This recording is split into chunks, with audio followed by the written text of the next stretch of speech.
ವಿಡಿಯೋಲಿ ನಾವು spiritual quotient ಅಂದರೆ ಏನಂತ ತಿಳ್ಕೊಳ್ಳೋಣ. So sir, spiritual quotient SQ ಅಂದರೆ ಏನು? SQ ಅಂದರೆ ಏನು ಅಂತ ಹೇಳಕ್ಕೆ ಮುಂಚೆ ನಿತಿನ್, ನಾನು ಫಸ್ಟು ಈ ಸ್ಪಿರಿಚುವಲ್ ಅನ್ನೋ ವರ್ಡ್ ಬಗ್ಗೆ ಸ್ವಲ್ಪ ಕ್ಲಾರಿಟಿ ತೊಗೊಂಡ್ಬಿಡೋಣ. ಯಾಕೆಂದರೆ ಇಟ್ ತುಂಬ ಜಾಸ್ತಿ ಇದನ್ನು ಯೂಸ್ ಮಾಡಿ ಅದರ ರಿಯಲ್ ಮೀನಿಂಗೇ ಹೊರಟೋಗಿದೆ. ಹೌದು.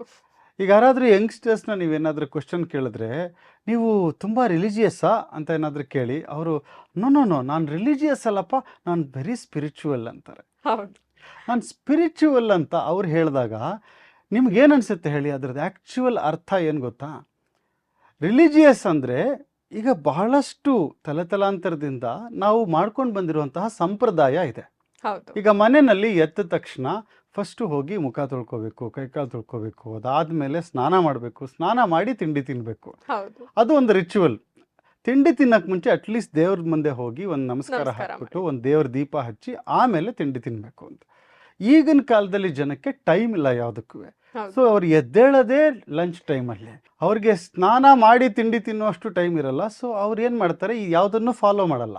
ಅದನ್ನು ಅವಾಯ್ಡ್ ಮಾಡೋದಕ್ಕೆ ಜನ ಹೇಳ್ತಾರೆ, ನಾನು ಇದು ಯಾವುದು ರಿಲಿಜಿಯಸ್ ಅಲ್ಲಪ್ಪ, ನಾನು ತುಂಬ ಸ್ಪಿರಿಚುವಲ್ಲು, ಅಂದರೆ ಏನು ಮಾಡಬಾರ್ದು ಅಂತ ಅಷ್ಟೇ. ನೀವು ಯಾವುದು ಫಾಲೋ ಮಾಡದೇ ಇದ್ದರೆ ಯಾವುದನ್ನು ಯಾವ ಟೈಮಲ್ಲಿ ಏನು ಮಾಡಬೇಕು ಅಂತ ಹಿರಿಯರು ಒಂದು ಸಂಪ್ರದಾಯ ಮಾಡಿದ್ರು.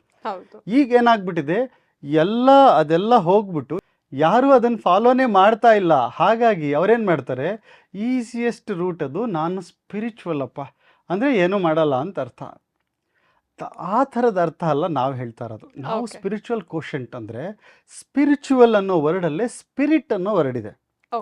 ಯಾವುದು ಸ್ಪಿರಿಟ್ ಇದೆಯೋ ಅದು ಸ್ಪಿರಿಚುವಲ್. ಸ್ಪಿರಿಟ್ ಅಂದ್ರೇನು? ಸ್ಪಿರಿಟ್ ಅಂದರೆ ಜೀವ. ಈ ನಾವು ಅಂತ ನಾವು ಹೇಳಿದಾಗ ಇದು ನಮ್ಮ ದೇಹ. ನಾವು ಹಿಂಗೆ ತೋರಿಸ್ತೀವಿ, ನಾನು ಅಂತ ತೋರಿಸ್ತೀವಿ. ನಾವು ತೋರಿಸೋದು ನಮ್ಮ ಬಾಡಿ, ನಾನಲ್ಲ. ನಾವು ಯೋಚನೆ ಮಾಡೋದು ಮನಸ್ಸು ನಾವಲ್ಲ. ಮನಸ್ಸಿನ ಮೂಲಕ ನಾವು ಯೋಚನೆ ಮಾಡ್ತೀವಿ. ಹಾಗಾದರೆ ನಾವು ಯಾರು ಅಂದರೆ ದ ಸೆಲ್ಫ್ ಅಂತ ಏನು ಹೇಳ್ತೀವಿ, ಆತ್ಮ. ಆ ಆತ್ಮ ಅಥವಾ ಜೀವ ಅಂತ ಏನು ಹೇಳ್ತೀವಿ, ನಾನು ಒಬ್ಬ ಜೀವಿ ಅಂತ, ಅಂದರೆ ನಾನೊಬ್ಬ ಜೀವ. ಈ ಜೀವ ಇರೋದು ಈ ದೇಹದಲ್ಲಿ, ಇದು ಯೋಚನೆ ಮಾಡೋದು ಈ ಮನಸ್ಸಿನ ಮೂಲಕ.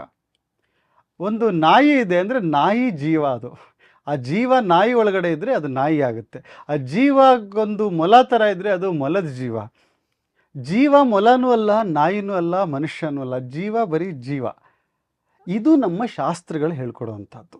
ಇನ್ನೊಂದು ವೆರಿ ಸ್ಪೆಷಲ್ ಥಿಂಗ್ ಏನಂತಂದರೆ, ಪ್ರತಿಯೊಂದು ಜೀವ ಕೂಡ, ಪ್ರತಿಯೊಂದು ಸೋಲ್ ಏನು ಹೇಳ್ತೀವಿ, ಸ್ಪಿರಿಟ್ ಆರ್ ಸೋಲ್, ಇದು ವೆರಿ ಯುನಿಕ್ ಆಗಿರುವಂಥದ್ದು.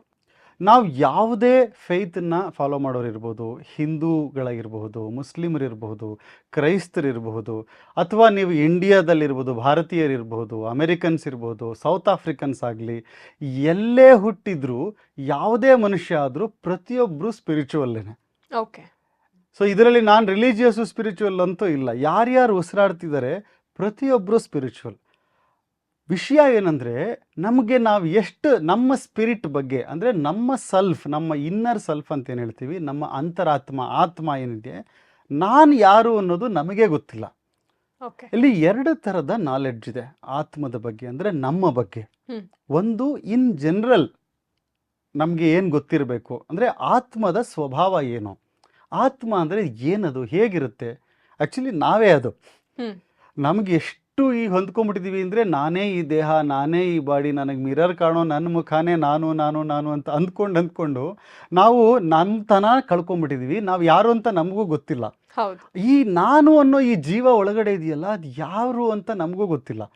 ಅದನ್ನು ತಿಳಿಸ್ಕೊಡೋದು ನಮ್ಮ ವೇದಶಾಸ್ತ್ರಗಳು.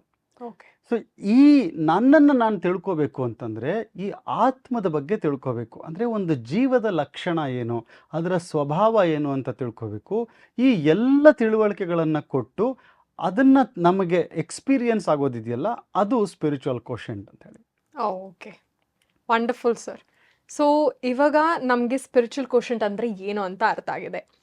ಸೊ ಮುಂದಿನ ಸಂಚಿಕೆಯಲ್ಲಿ ನಾವು ನಮ್ಮ ಸ್ಪಿರಿಚುವಲ್ ಕೋಶಂಟ್ನ ಹೇಗೆ ಮೆಷರ್ ಮಾಡ್ಕೋಬೋದು ಅಂತ ತಿಳ್ಕೊಳ್ಳೋಣ. ಮರಿದೆ ನೋಡ್ತಾ ಇರಿ.